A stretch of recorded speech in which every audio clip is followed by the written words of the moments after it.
so with that, I'm going to go ahead and hand it over to Dan to start us off. Right on. Thank you, John, and welcome to our audience. Hello, my name is Dan Mora. I am the CEO and founder of Gemini Legal, and I would like to welcome everyone to this webinar. This webinar is titled Strategies for UR Denials and IMR. Joining me on the virtual stage, we have some fantastic panelists who I am going to let briefly introduce themselves before we get going. First, from San Diego, applicant attorney Andrew Lockard. Hello, everyone. Next, we have from Salinas, applicant attorney Bonnie Binder-Wilson. Good afternoon. Third, from Campbell, Northern California, Dr. Annu Navani. Hi, everyone. And last, certainly not least, from Richmond, applicant attorney Jim Vandersloot. Good morning, everybody. Now it's afternoon, so we'll get there. Happy St. Patrick's Day and welcome to our panelists, and let's just get started here. So since 2013, we've now had 7.5 years with living with utilization review and IMR. This topic continues to be relevant and important for both doctors and attorneys serving injured workers. Dr. Navani, I'd like to start with you. Could you help us and our audience understand the flow of patient care? How does utilization review and IMR affect this flow? Absolutely, Dan.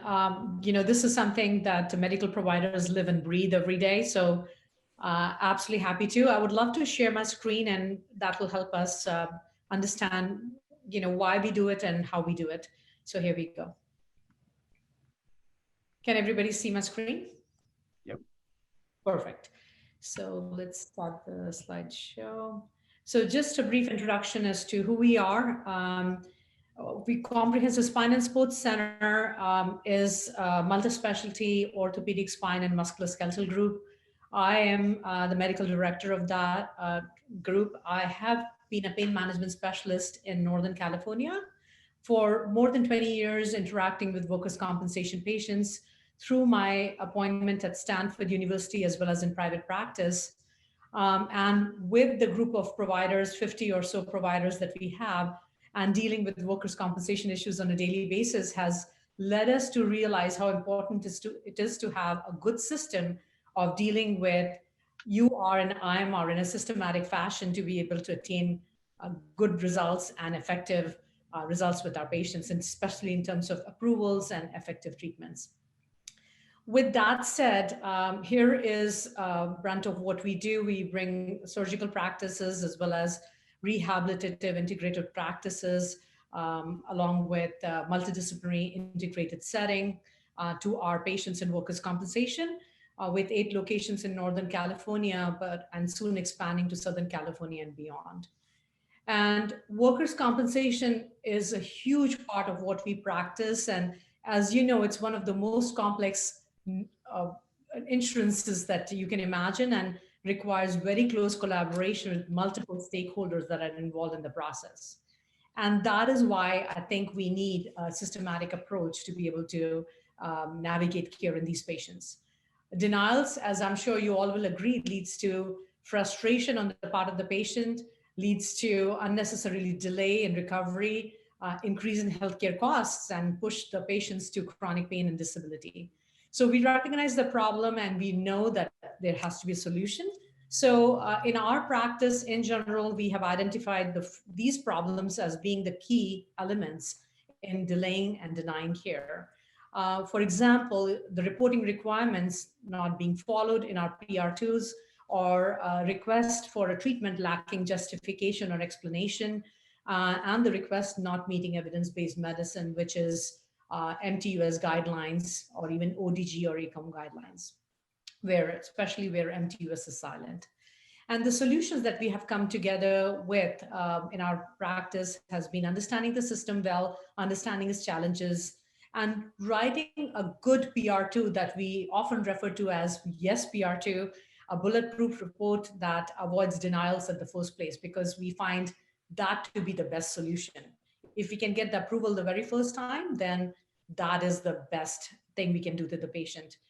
Denial happening once leads to denials again, and it becomes increasingly hard as it goes to second round of request and IMR. We also, sitting in the heart of Silicon Valley, have statistical tools available to us. So we actually have done trend analysis of the IMR denials over several years. And these are the common reasons why we have seen IMR comes out and denies treatments.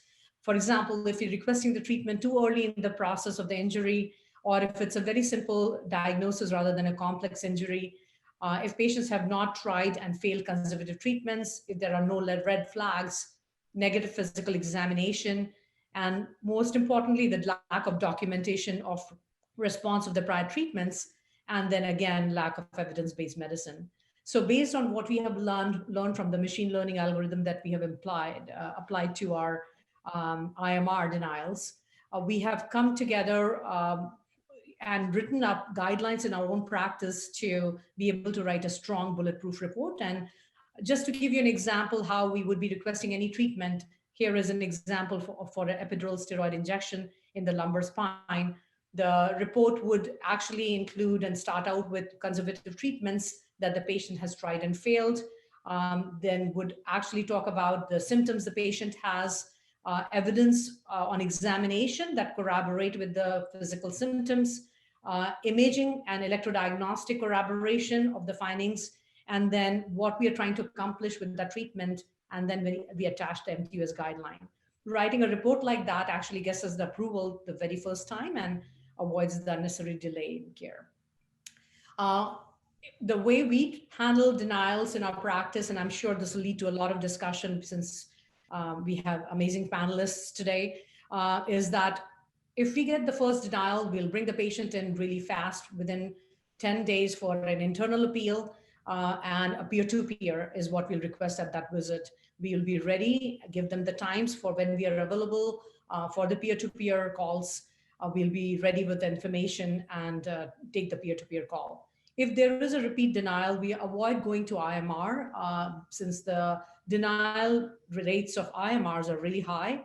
We talk to patients about alternate treatments or, if necessary, resubmit with change of material facts. And we do all of that in a time contingent and a really expedited fashion, recognizing that there are time limits to all of these. And we are developing systems by which we can instantly transfer electronic files to the stakeholders involved and develop a close communication strategy with them to be able to get the most effective care. So with that, I just wanted to bring up our process of IMR, UR, and how we handle it. And with that, I pass it on to Dan again. Thanks, Dan. Bonnie, what's your perspective on the flow of patient care as it relates to UR and IMR? Well, I have to go back and look at my partner here, who is also my daughter, and she is a registered pharmacist. In order to go through law school, she obtained a job with one of the UR review companies. When she initially was hired, she was able to review the doctor's reports and determine whether or not the medical prescription medicine was appropriate for that particular injury or whatever, because a lot of times doctors are not as familiar with the interactions of medicines as are a pharmacist. Within 2 years, she was told that she could no longer review any of the medical records, that a nurse would make the review. And then she could review the nurse's notes. Well, unfortunately, a nurse is not a physician. A nurse is not a registered pharmacist. And Safeway came back and said, no, we're going to pay Meredith Wisler the $200 an hour that she needs to review all of these records because her reports are saving us money. She is not just denying medications, she's giving alternatives to the medications. Unfortunately, with UR now, we aren't even getting the alternatives that might work better. But the process that's so sad for all of us, if you look at those URs, who's approving it? It's always an RN. It's never the physician. And the RN has reviewed all of the medicals. She gives a summary to the doctor. And if she thinks it should be denied, basically she's telling the doctor to deny it. There really isn't a doctor reviewing this.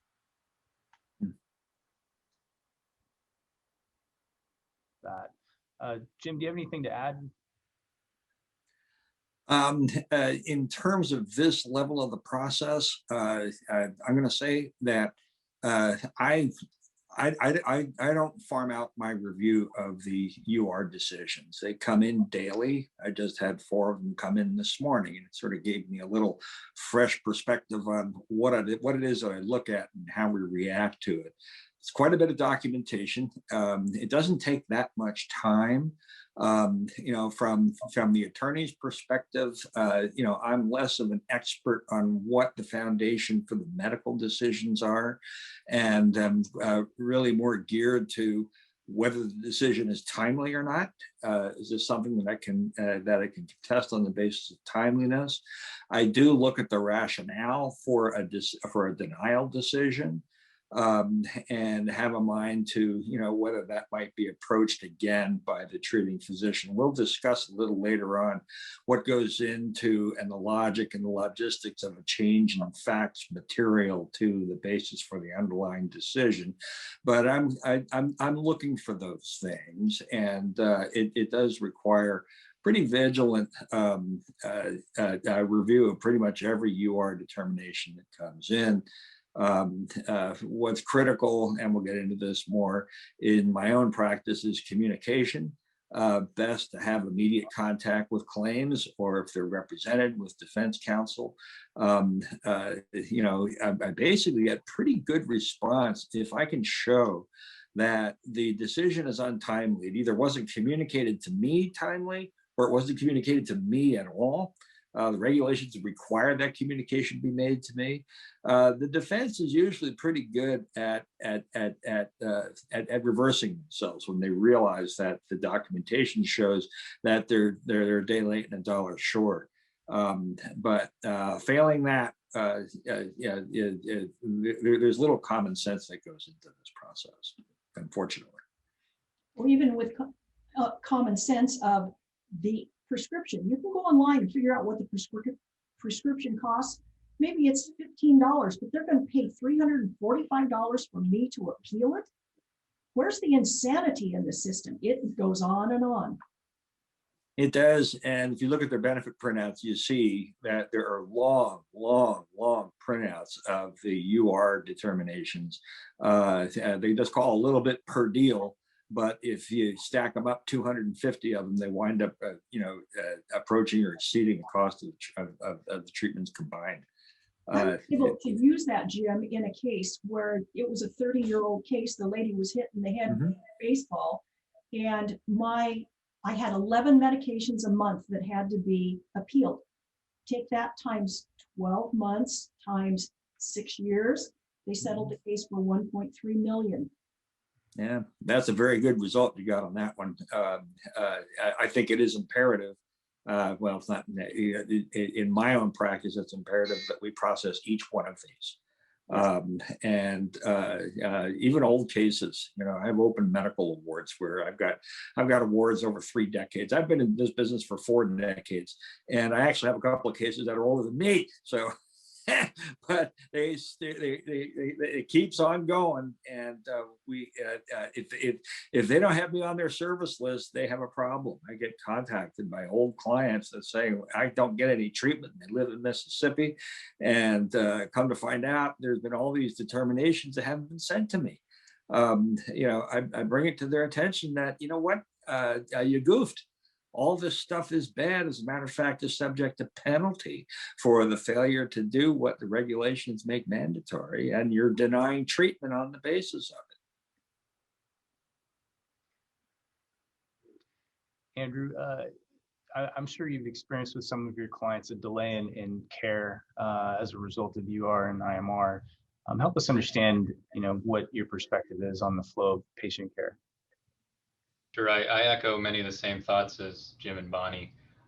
As an attorney, certainly I don't have as much medical knowledge as the treating doctors do. I can certainly give a UR denial a smell test, right? Does something not add up here? Does this not make sense? Does this not comport with what I've seen in the past? But I am always looking for technical violations. I see that as my job as the attorney. Like Jim said, the case bottom gives us a lot of ammunition that even something as simple as the attorney not being included on the utilization review decision gives you grounds to challenge it and have either UR be processed again, or if you can substantiate medical necessity, you can get a judge to order it.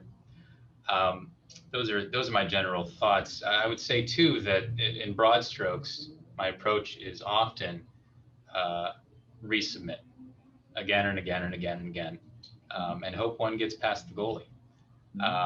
Because I don't trust the UR doctors, I don't trust the IMR doctors to get things right. I'm very cynical of this system. I've only practiced in a world that has utilization review and independent medical review, and it's disheartening. So my approach is just keep grinding and keep resubmitting until they get it right. Thank you.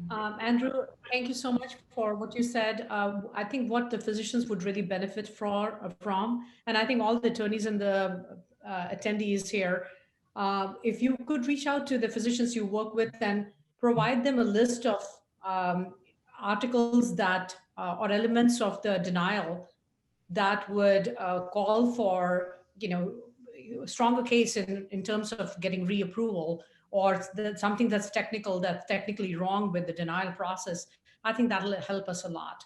Because as physicians, we don't realize, and many of us don't even know, what are the technicalities and what are the necessary elements of the whole denial process. One of the problems is that they are not seeing the algorithm, these UR physicians, that's required by ACOM. And I'm having to go back through and find all of the prerequisites of that algorithm out of ACOM. I stick that in a letter, and that letter gets used over and over and over again. I never rewrite that letter for that particular patient client.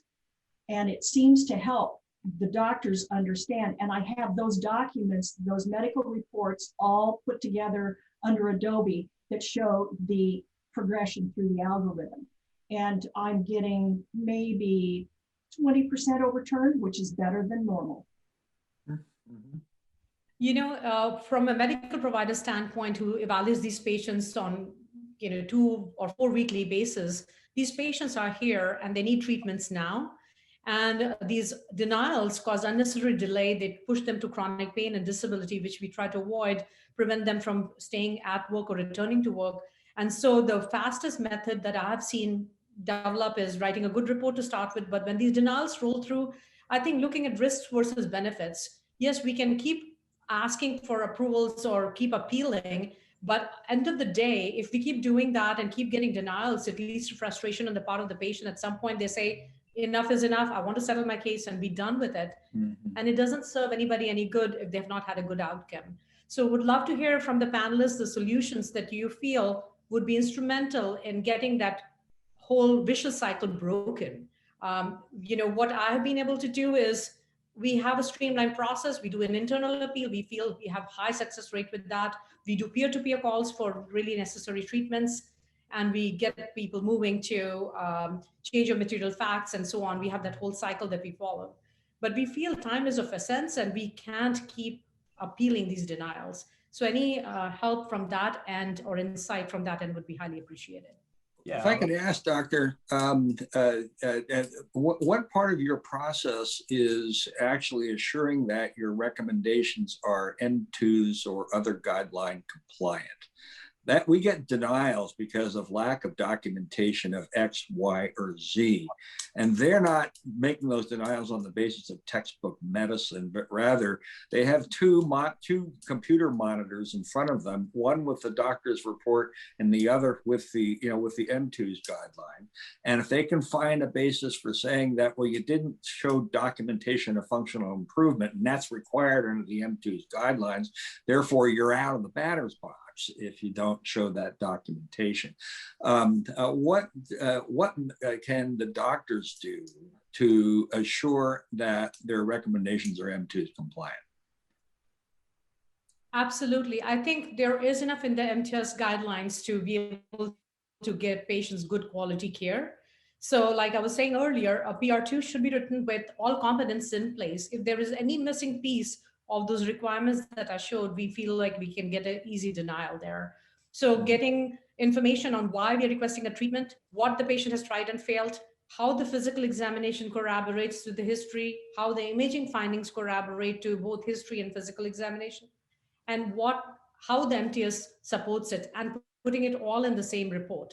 If we expect that somebody else will put the reports together or different files together and send it to UR, that would be really a overestimation on our part. So we put all of that in one report and then load it on with MTS guidelines and then send it for approval. That way we have done our job. And I think if the MTUS is silent on any treatment, then we refer back to ACOM or ODG. But for the most part, MTUS is pretty comprehensive. And most of the treatments required are, for the most part, included in MTUS. Very rarely have I had to go to Cochrane database or outside of MTUS and ACOM guidelines to quote required treatment. But that is not why we get the denials always. Sometimes the denials are doubts. The for denial are the very facts the patient should be authorized that treatment, and that's included in the note. And so the appeal process becomes really easy. We just merely tell them, please go back and read. So there are a variety of reasons why they're denials. Thank you, Dr. Andrew. I understand that the legal term that we're looking for is a change in material fact that's needed for the treatment to overturn a treatment denial. And is that all that's required when it comes to succeeding in obtaining necessary treatment? Yeah, actually, 2 points I want to make on that, because as we all know, there's a 1-year prohibition on resubmitting the same treatment request. But within the labor code and the attendant regulation on this, it actually has 2 other conditional statements. The first being that it has to be by the same doctor or practice group in order for that prohibition to apply. And the second being, unless there's a documented change in material facts. So to the first point, and again, my general strategy of find ways to resubmit it until they get it right. There's many ways to get different doctors to submit what can be an identical request. So if you have a PTP in one specialty, you can have another secondary treater in another specialty. I have that a lot. For example, if I have a pain management doctor or a chiropractor as a PTP, an orthopedist as a secondary treater who's looking at potentially doing a surgery, you get denied by the orthopedist, you can have your PTP submit the same request, and they have to process that. Ideally, they come back and don't process the second request, and then you've got a due bond issue, and you can go right to the board on that. You can request a second opinion from the MPN. You can request a third opinion from the MPN, and there's case law supporting that all of those separate requests have to be processed through utilization review. So you're getting not only a second bite of the apple, but you can get a third, fourth, fifth bite of the apple until they get it right. The second point that you made, and more to your question, Dan, the material change in facts. So it's not defined either in the regulations under the labor code or in case law. And that gives us as practitioners a lot of latitude to come up with a definition ourselves. So the few cases that are addressing this point, thankfully have very simple changes that substantiated a change in material facts. For example, a simple worsening of the condition. Have things gotten worse? That's enough to say, well, now there's a change in material facts. So now this request has to be processed again within the 1 year time. You don't really have to stretch your imagination to figure out other strategies, new diagnostics, new symptoms that might appear over time. All of these give you a lot of ammunition to go to the board and to say that this needs to be processed. And I am always hoping for the defendants to just ignore it and say, well, no, it's within 1 year, so we're not even going to defer this. We're not going to deny it. We're not even going to look at it. That's the ideal outcome, frankly, is to watch them mess it up. To Dr. Navani's point you made earlier that it's helpful to communicate with the doctors, I have a form letter. Folks from Gemini, I think this was submitted to everybody or will be. It is not complicated, but it just lays out for the doctor. Here's how we get this reprocessed. It's not complicated. You just need to submit a report saying, here's what's changed since the last time UR has seen this, the last time IMR has seen this. Check the box at the top right on the RFA and send that report off. I do use it rather selectively. That is, say I'm waiting for the right time in order to submit this, surgical requests, other important treatments. Certainly you don't want to inundate the doctors with the same thing every single time when there might just be a simple correction that can be done on the doctor's end with internal utilization review, et cetera. But I have found it to be helpful and effective. If I could add to Andrew's points, I think it's an excellent idea, and his letter is excellent, that he provides to treating doctors, asking them to resubmit. I do something similar, except I actually include a partially completed RFA with the resubmission box checked off. I try to make it as easy as possible for the treating physician to handle this in the, in the massive array of tedium that they have to deal with in handling workers' comp. There's a lot of it. I think it's helpful to go ahead and give them the RFA. That's got the claims adjuster's name, the claim number, date of injury, all that sort of demographic data already filled out with the resubmission box checked off. Not unlike that. And make it easy for them to do. And I think that's helpful. Andrew's correct that if it's a valid resubmission and claims has just treated as a 1-year bar and then simply issue a denial and don't submit it to UR, that's a key that unlocks the door to the court. Dubon lets us treat that as an untimely UR denial. It doesn't mean that the treatment therefore is going to get authorized. It does mean, though, that you get your day in court, and that's the most important thing. And it's important for us all to understand that, and as well as our clients to understand that, because this all is an almost completely incomprehensible process to our clients, incomprehensible to us and to some judges as well. But interesting about the judges, there is a handful of cases, board panel decisions, that have come down addressing what constitutes a change in fact material to the underlying UR decision. The board decisions don't always use the word fact, they also use the word circumstance. There is at least one case. Later, after this, I'll provide a list of the cases I turned up this morning, but there is one case where simply providing additional information regarding the request. One case involves a surgery that was denied by UR. There were skin burns, and the surgery was denied on the ground that M2s don't support cosmetic surgery. Treating doctor wrote in, oh, wait a minute, I wasn't suggesting this for cosmetics. I was recommending surgery for pain, to relieve the pain. The UR then approved it, because it was M2's compliant, because the surgery was indicated for pain, but not for cosmetics. The claims denied it anyway, saying, oh, that resubmission request was bad, so you're still bound by the 1-year rule. The board said, no. That's a change in circumstance that was material to the underlying UR denial. And they upheld the validity of the resubmission. And it was otherwise supported by the record. They awarded the surgery. That was an example where a contest over the UR denial actually came out successfully, and wasn't because there was a worsening condition. Yes, there are cases for worsening condition that will comply.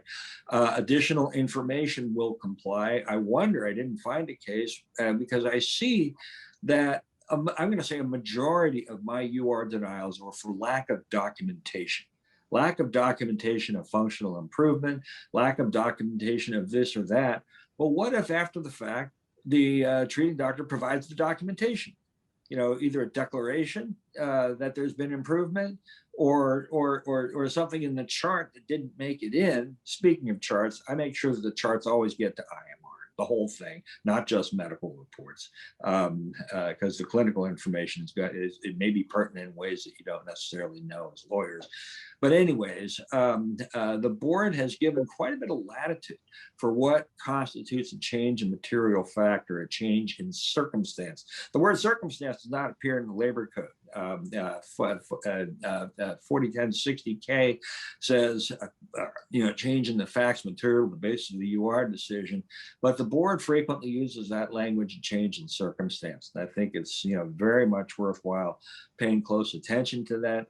Here's another case where the board, in fact, held that the resubmission was not a valid one, where the UR decision was to deny triple level cervical epidural injections. Doctor changed the recommendation to one level of epidural, and the board said, no, that's the same treatment. And they did not treat that as a change in material circumstance, merely because there was a lesser number of levels of the cervical spine that were going to be injected. But, there really is no bright line definition of what constitutes a change in material circumstance or fact. And unfortunately, it's hard for us to spell out to treating doctors, hey, this will work, just do this. We don't know that it's going to work. You don't even know whether or not, your M2's compliance is going to work because a UR, doctor somewhere on the other side of the planet is going to say, well, no, it doesn't make it for this reason. And, that's kind of a little bit of a greased pig we're trying to hold on to there. But anyway, the change in material facts is definitely a resource to be used in addressing treatment. That claims typically says you're out of status box, you're out for the year. So stop bothering us. Take a look at those because there may be a way around that. Bonnie, what's your perspective on this? The change in material fact? It's kind of hard to figure out how to tell the doctor what he needs to do, because I try to help the physician, and in this area, it's usually the surgeons that need the help. I don't have the trouble with the pain management doctors. They're very well trained. Like Dr. Navani, they're all doing this data mining and figuring it out. It's the doctor the only doctor in Monterey County who will perform spine surgery. We do not have one orthopedist in the county who will take a shoulder, an elbow, a knee, a hip. They're all tired of the UR. UR will not, and I've had them testify in deposition, utilization review will not allow me to practice medicine as I was taught in medical school. So they're turning it off. I am writing to the doctors that I can get to perform surgery, and I'm explaining to them, you're going to have to tell why, the how and why, that you need the L4-5 laminectomy, how and why you need this, and give the past. And I go through and show them, okay, you've already done A, B, C, D. Now you just have to finish E. To illustrate that point, Bonnie, with a war story of mine, I had an experienced orthopedist down here in San Diego, submitted the surgical request, got denied. And as far as he's concerned, I tried, got denied, I'm done with it. I called up the chiropractic PTP, said, can you submit the same request and accompany it with a report justifying why the surgery needs to be done? Doctor writes the report, submits the RFA, change in material fact, says requesting surgery to be performed by Dr. X, gets approved. So we got the surgery done that way. So the doctors are very fatigued by this system. So to the extent that we can help them do what they actually do best, all the better. Well, and sometimes I don't have all the medical reports. I don't know if Jim and Andrew have problems getting them from the carriers. And if I find that I don't have the reports when I get the UR, the first thing I do is subpoena the record from that particular physician so that I am getting the history, and so will the UR person. It's another way to cost them money. It's a money-driven thing. They do not like the cost of UR. The employers are very upset with it, and they're looking at ways to cut their costs again. But, as long as we keep doing this, they're going to have to look at ways to cut their frictional costs. And I'm urging everybody to keep filing URs, even though it takes up time out of your day, please do it. It's the only way we can change the system from this side.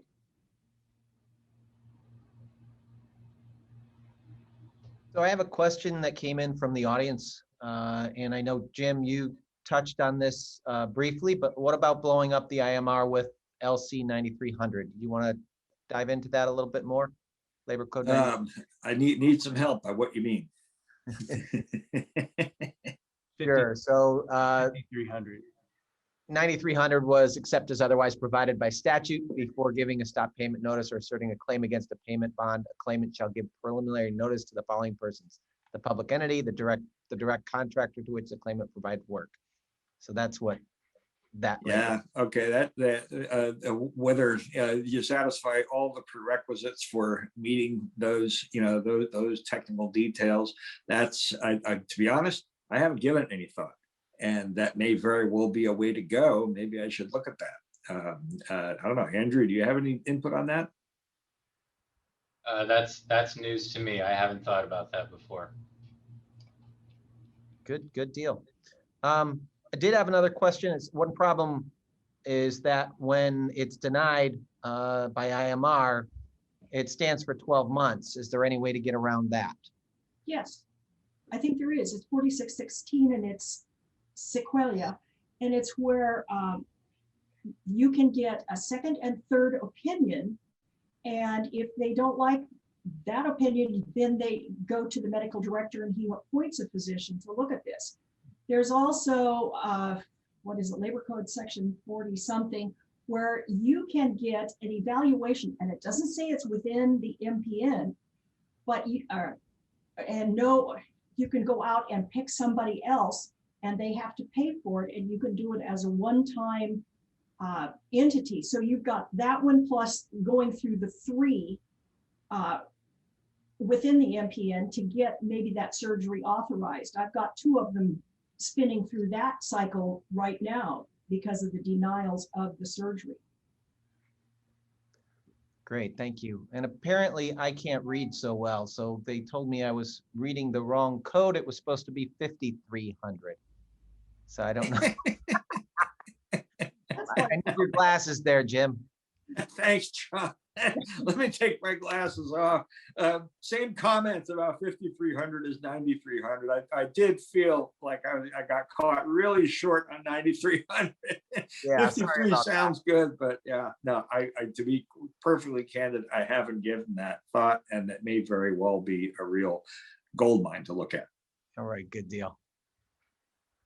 I think that's all the questions I have for now. John, I have also just sent you a document that we give to all of our clients as part of their opening packet. And it outlines the utilization review process, and it's all color coded so that they kind of understand it. And I'm assuming that could be put in the packet that you're sending out to all of the participants today.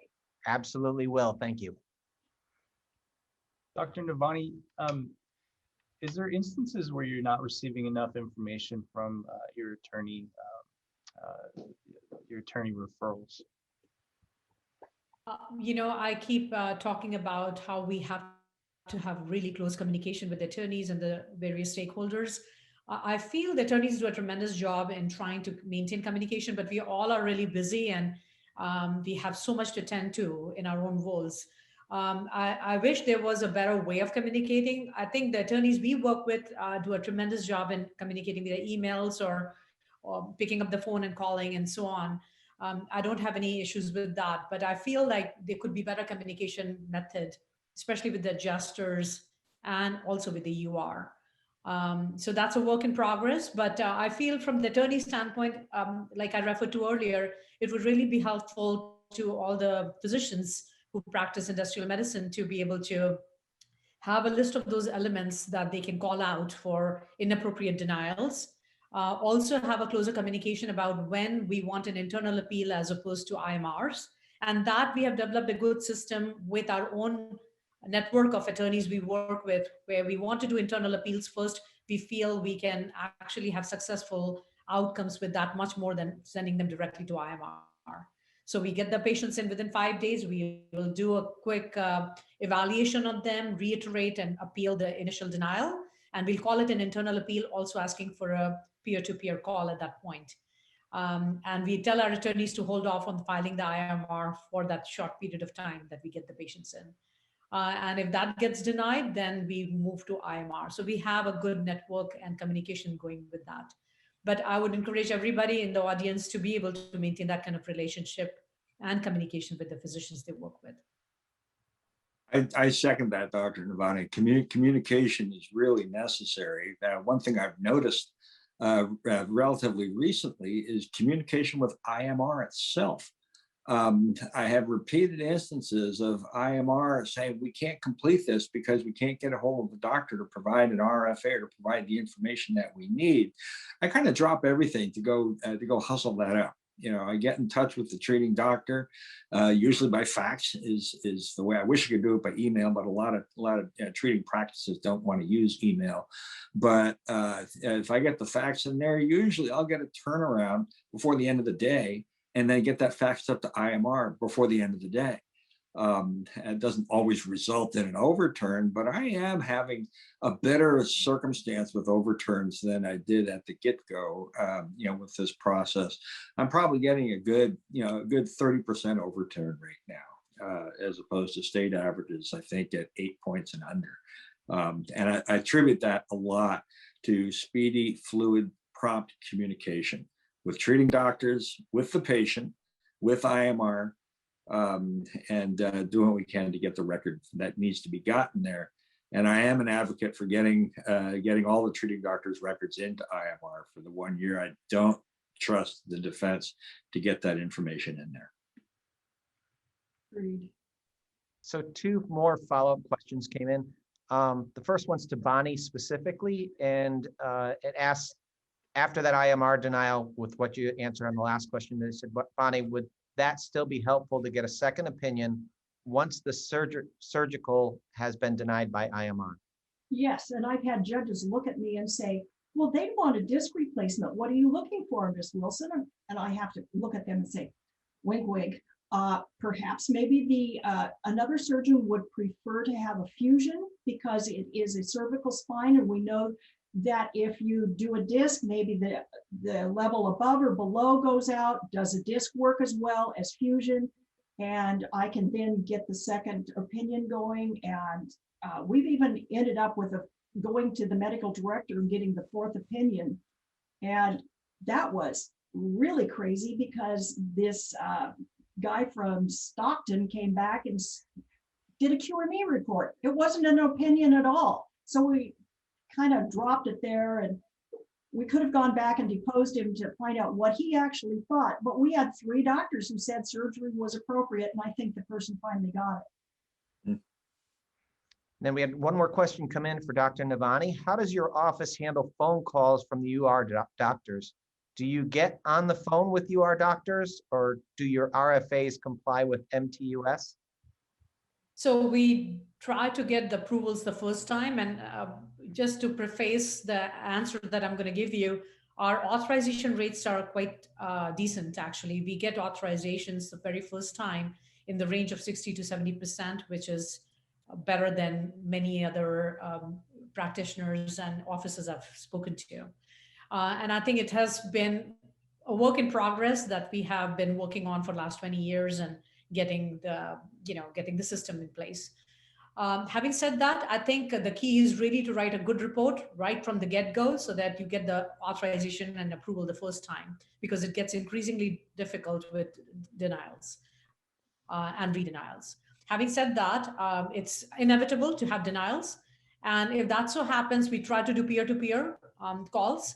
The way we structure the peer-to-peer calls, just to be mindful of the times that our physicians have to attend to the patients and our own schedule, is that we try to schedule them as much as possible. So we'll offer them windows that our doctors can be scheduled at such and such time.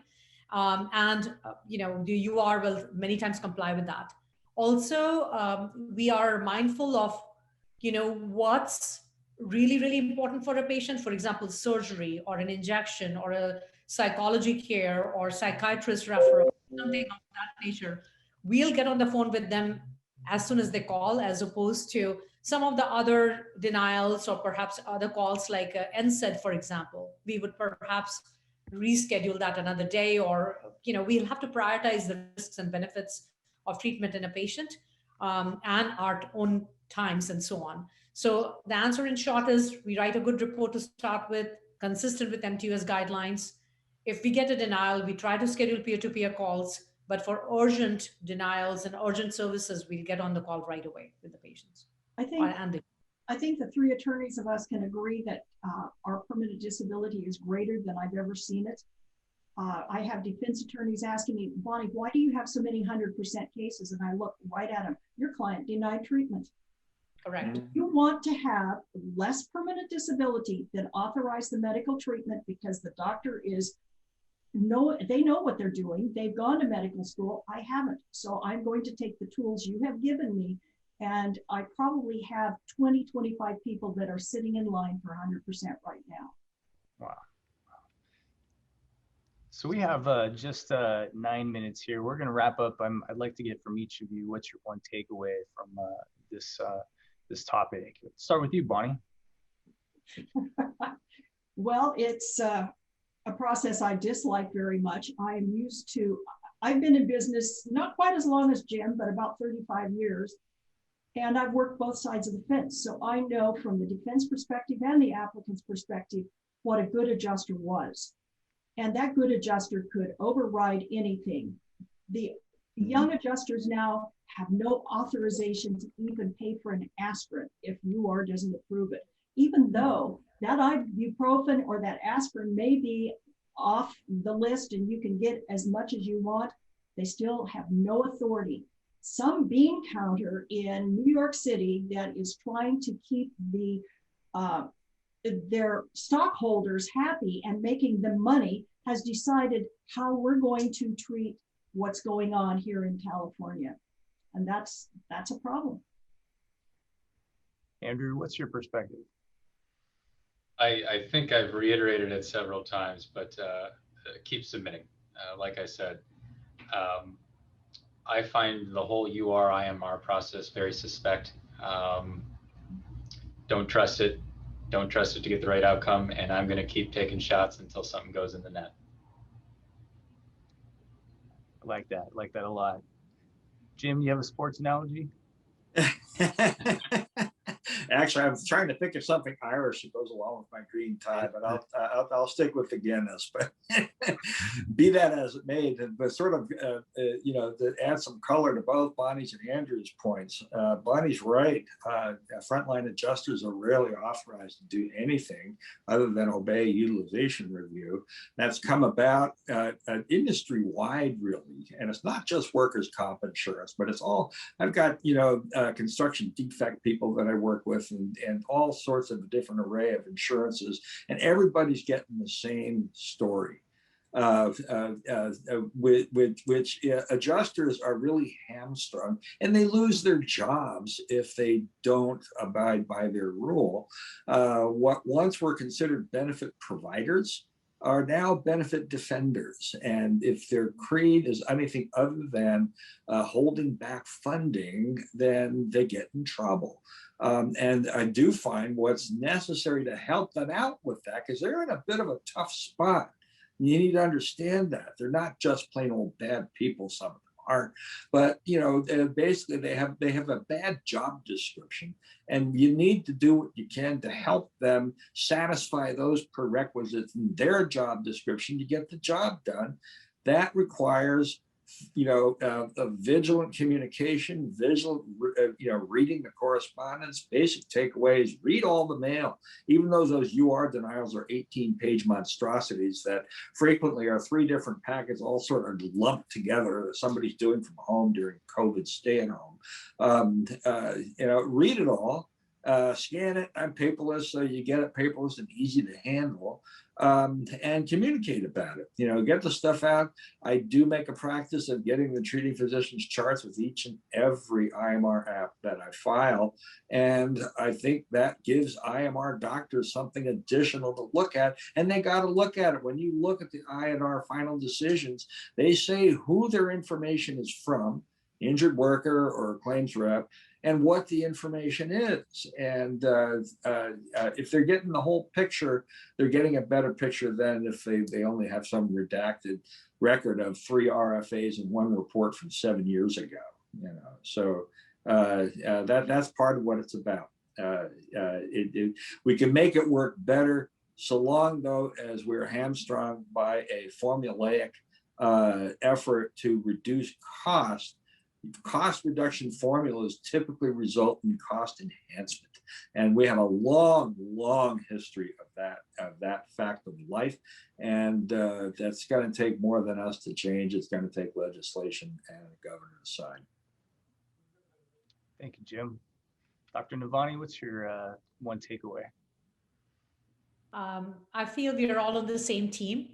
We are here to bring injured workers expedited, effective treatments. And I think as physicians, we can bring clinical expertise to the field, but we would love to have the attorneys help in getting us the legal expertise.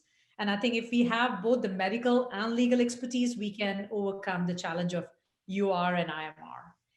And I feel in that process, education is really important on both ends.